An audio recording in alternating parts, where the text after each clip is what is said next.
Kamusta mahal na mga manunood? Tinatanggap ko kayong lahat sa aming channel. Narito ako na may magandang video ni na Engin Akyurek at Tugba Buyak Ustan. Sina Engin Akyurek at Tuba Buyak Ustan, na kinilig sa kamakailang mga akusasyon ng pagtataksil, ay nakatanggap ng malupit na tugon sa mga paratang. Bagamat inaangkin na si Akyurek ay magkakaroon ng relasyon sa ibang tao, ang mundo ng magazine ay nagsasalita tungkol sa iskandaloso na balitang ito. Matapos mabunyag ang pagtataksil, ang ina ni Tugba Buyak Ustan ay naging malupit sa insidente. Ang emosyonal at nakakagulat na mga pahayag ng kanyang ina ay nagdulot ng malaking epekto sa mundo ng magazine.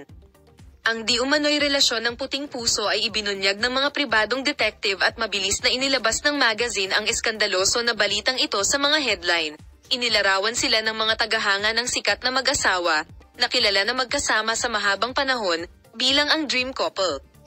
Gayunpaman, nagulat ang mga tagahanga ng mag-asawa nang lumitaw ang mga akusasyong ito.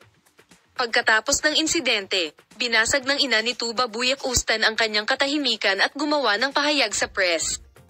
Ipinahayag ng kanyang ina ang sakit na naranasan ng kanyang anak sa isang emosyonal na panayam tulad ng sumusunod, "Sinuportahan namin ang relasyong ito at nagtiwala sa kanila, ngunit ngayon ay naduraj ang puso ng aking anak dahil sa nangyari.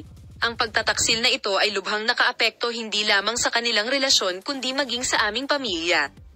Ang ina ni Tugba Buyak Ustan, na pamuna ng malupit kay Whiteheart, ay nagsabi, "May utang si Insi kay Tugba at sa amin. Nawalan kami ng anak, nawalan kami ng pamilya. Ang sakit ni Tugba ay ang aking guro." Gayunpaman, sa mahihirap na araw na ito, makakahanap ng lakas si Tugba kasama ang kanyang pamilya.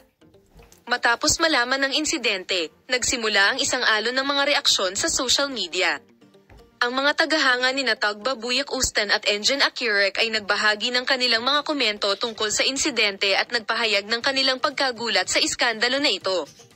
Ang katahimikan ni na Tugba Buyak Ustan at Engin Akyurek sa harap ng iskandaloso na insidenteng ito, na ang relasyon ay tumama sa Turkish agenda na parang bomba, ay naging isang bagay ng pag-usisa.